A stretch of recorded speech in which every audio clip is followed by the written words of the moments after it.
Guys, GTA Rafa ulit. So, ngayon naman lang problema tayo. First time ko maka-encounter ng ganito. Kakaiba. So, anyhow naman, kasi kanina may nire-release dapat kaming Ford Fiesta. Kay Sir Alfred galing to. So, ito, binayback namin kay Sir Alfred. Ginamit ito for 1 year. Tapos, in good terms kami noon ni Sir Alfred. Sir Alfred, shout out sa inyo. So, isang taon niya ginamit to. Walang ka-problem tong kotse niya. Kaso, kailangan niyang i-dispose dahil meron siyang paggagamitan. Then, bibili ulit siya ng EcoSport sa atin. Kaya kailangan niyang, ayaw man niyang ibenta, ibebenta niya. Kailangan dahil dun sa kanyang paggagamitan ng pera. So, kanina dapat i-release to. May bumili sa, magkano din 40k. So, papasilip po sa inyo yung Fiesta, guys. So, ito yung Fiesta natin. Ito, overall, lagi ko sinasabi, transmission nito and engine superb. Also, ayan o, kita nyo. Hindi man kami magaling dun sa aesthetic nito, pero lagi namin pinapadetail ang kotse. So kung makita mo, sobrang ganda.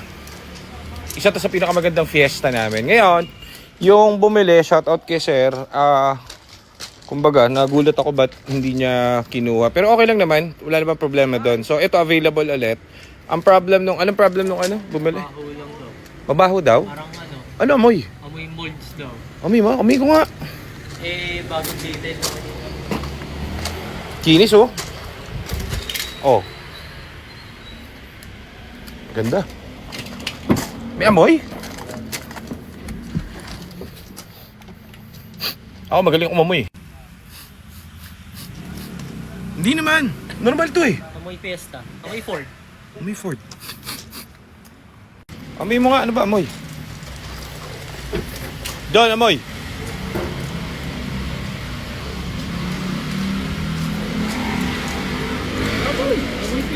Normal na Fiesta.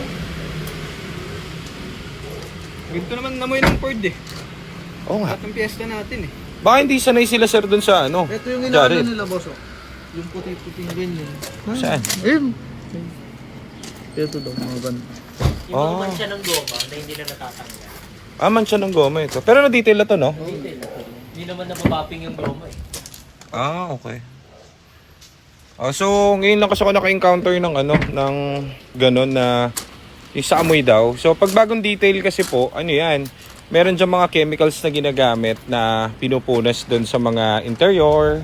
So, pero yung amoy nito, ito ang common na amoy ng, hindi naman siya mabaho. Amoy, Mabango pa nga eh. ang bango nga, may something. Kanina diba?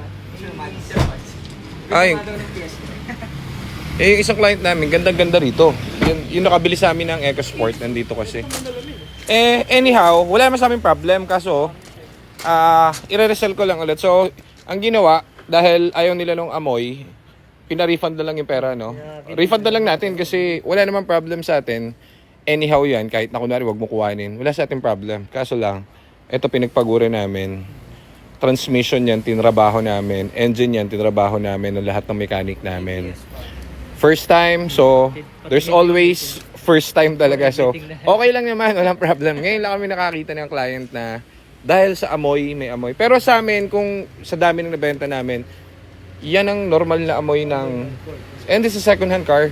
Second hand, So- second hand din talaga ito. Oo. So, yung iba ang tinitignan kasi transmission and engine. So, sila sir, dun sa amoy, pati dun sa very little na mancha. So, anyways, for sale na ulit tong Fiesta natin guys. Gets nyo na to habang bagong detail pa. So, 2015. 2015 na Titanium, ano? Trend lang siya. Trend pala siya na 2015. Okay, so, ayan guys. Head unit. Naka-head unit na rin pala to, itong unit na to. So, anyhow, wala tayo kahit pisong, pinabalik mo lahat, no?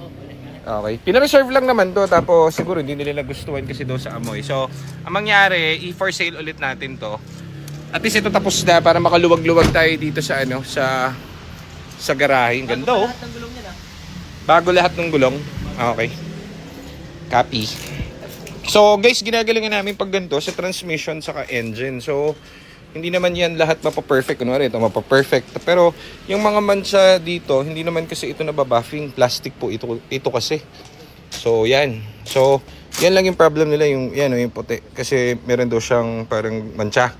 So kasi may nakadikit dati dyan na ano eh, parang moldings. So tinanggal yon. So magmamansya talaga yan. Pero engine and tranny wise, napakaganda nitong unit na to. So shoutout kay Sir Alfred na nagbenta sa amin nito and hoping na makadeal ka ulit namin sa EcoSport mo naman ano. Sport daw. Kasi pang, ano sila eh. Nag-expand sila dun sa pet shop ata. Sa negosyo nila. So yan. Sir Alfred, pogi na nung ano mo, fiesta mo. Ba o mga supplies, ganun. Tapos kailangan daw nila mas malaki. Kaya binenta sa atin ulit Binenta ano. muna to. Tapos, refresh ulit namin ito. So, yan anyways, this is for sale. So, guys, message kayo sa page if kailangan nyo. Ready na tong isang to. So, para Readily available. Oh, yan, talaga sureball available. Sureball talaga. Okay, shoutout kay sir. Okay lang yun, sir. Kung hindi nyo kinuha, no problem. Ang tawag dito, nagtaka lang kami kasi first time namin na about do sa amoy. Sa amoy issue na yun. So, anyways, thank you and next deal na lang tayo. Salamat. Ano, sabi ko, Edwin? May kausap sa... Cellphone eh. Sabi, nakabog daw sa baha. Pero hindi naman nakabog sa baha. Yung kausap niya sa phone ang nag-determine kung nalubog sa baha. Dahil sa amoy? Amoy. Ah! Eh kay Sir Alfred to eh. So, scan natin para may peace of mind tayo. Ito dapat yung mabibili nilang Ford Fiesta. So, respeto natin dun sa dapat bibili. Wala namang problem. Marami naman sa marketplace na ganito guys. So, don't take our word. Marami kayong mahanap naman dyan na mas maayos.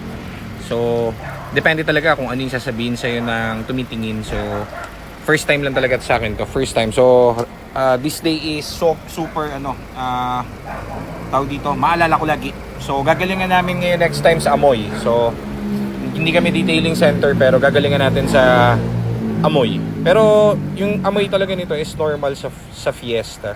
If ako tatanungin. Sa akin lang. IPC nito dapat iilaw kasi naka-TV ito. So, all green. Play natin. Yan yung IPC. IPC is error talaga lagi kapag meron kang TV sa loob. Nagpapalit ka ng head unit. So, yan yung Fiesta natin na reserve. GTA cars yan, boy. So, ABS system is 60,000. Ang bili natin sa brand new. Yung buong TCM kaya naka-green kasi yung buong shift, fork, and clutch it's sa labas siguro mga 120,000. So, everything dito, cooling system and lahat, pati mga bagong gulong and lahat ng kinabit dito is plus. So, mangyari doon ang market value na binibili nilang to, magkano ba to? So, ang value nito is parang 290 ata or 300 sa kanila. So, anyhow, marami naman kayong makikita na sa labas na Fiesta. So, yun lang. Check na lang tayo. And moving on, meron tayong for sale na cute na poging Fiesta. Okay? So, yan. Tanggalin nga natin to. Tingnan natin. Yan. So, para makita nyo lang, may kausap daw kasi sila sa biro ng mechanic na nasa phone is nabaha. So, yan. Ganyan kasariwa. Yan. Okay? So, yun lang. Thank you!